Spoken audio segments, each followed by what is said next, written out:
بسم اللہ الرحمن الرحیم۔ اللہم صلی علی محمد وعلی محمد۔ ویورز، حضرت یونس علیہ السلام اللہ تعالیٰ کے بھیجے ہوئے رسولوں میں سے ایک رسول تھے۔ حضرت یونس علیہ السلام کا لقب ذو النون اور آپ کے والد کا نام متیٰ تھا۔ اللہ تعالیٰ نے آپ کا قرآن مجید میں 6 سورتوں میں ذکر خیر فرمایا ہے اور ایک پوری سورت یعنی سورہ یونس آپ علیہ السلام کے نام سے نازل فرمائی ہے۔ حضرت یونس علیہ السلام موصل کے قریب نینوا بستی کے مکینوں کی رہنمائی کے لیے رسول بنا کر بھیجے گئے۔ آپ علیہ السلام نے انہیں اللہ تعالیٰ کا پیغام سنایا کہ اللہ تعالیٰ کی عبادت کرو اور اس کے ساتھ کسی کو شریک نہ ٹھہراؤ۔ آپ علیہ السلام کی قوم بڑی سرکش تھی۔ 33 سال کی تبلیغ کے باوجود بھی انہوں نے اللہ تعالیٰ کی وحدانیت کو تسلیم کرنے سے انکار کر دیا۔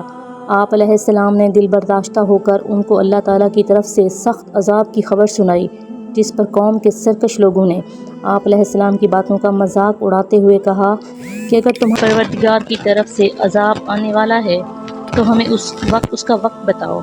حضرت یونس علیہ السلام نے انہیں کہا کہ 3 دن کے اندر اندر تم پر عذاب الہی آ جائے گا۔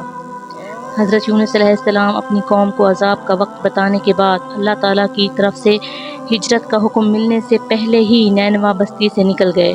اللہ تعالیٰ نے اسی بات پر ناراضگی کا اظہار فرماتے ہوئے انہیں آزمائشوں میں مبتلا کر دیا۔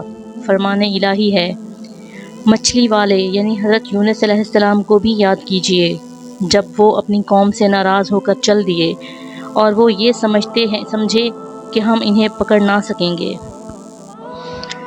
جب حضرت یونس علیہ السلام اپنی قوم کو عذاب الہی کی خبر سنا کر وہاں سے چل پڑے تو آپ علیہ السلام کے جانے کے تیسرے دن چاروں طرف سے عذاب الہی کے آثار نظر آنے لگے۔ آپ کی قوم کے لوگ حضرت یونس علیہ السلام کی تلاش میں نکلے تاکہ ان سے درخواست کریں کہ وہ اللہ تعالیٰ کے عذاب کو ٹالنے کے لیے دعا مانگیں، لیکن حضرت یونس نے کہیں نہیں ملے۔ قوم کو یقین ہو گیا کہ اب اللہ تعالیٰ کا عذاب ضرور نازل ہوگا، لہٰذا انہوں نے فوراً اپنے نبی کے ساتھ بدسلوکی پر ندامت کا اظہار کیا، پھٹے پرانے کپڑے پہن لیے، جانوروں کے بچوں کو ان کی ماؤں سے الگ کر دیا۔ مرد، عورتیں اور بچے رو رو کر عاجزی اور انکساری کے ساتھ اللہ تعالیٰ سے عذاب ٹالنے کی دعائیں مانگنے لگے۔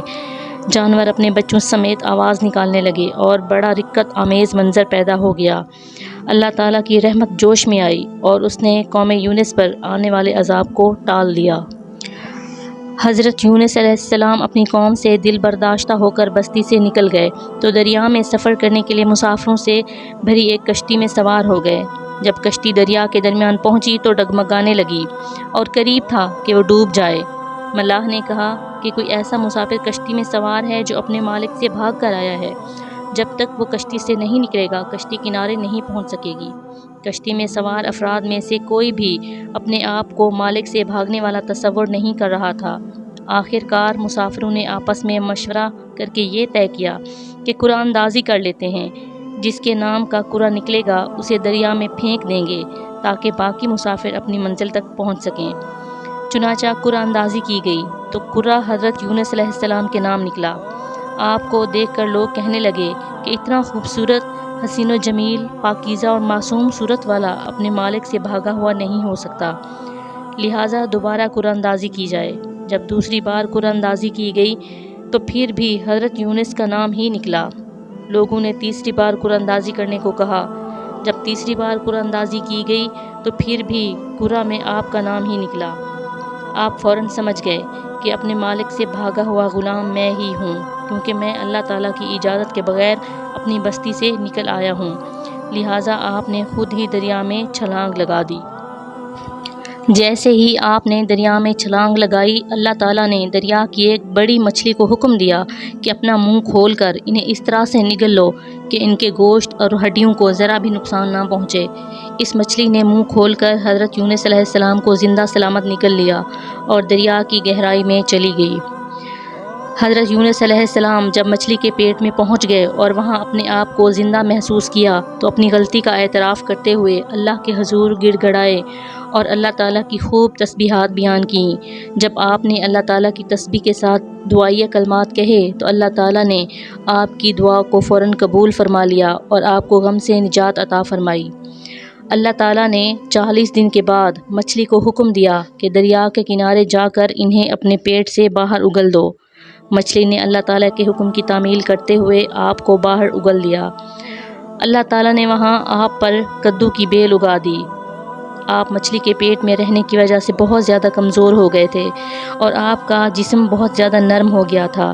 اس حالت میں اگر آپ پر ایک مکھی بھی بیٹھ جاتی تو آپ اس کتاب نہ لا سکتے تھے۔ کدو کی بیل کے پتے چوڑے ہونے کی وجہ سے گھنا سایہ ہوتا ہے اور اس کے قریب مکھی بھی نہیں آتی۔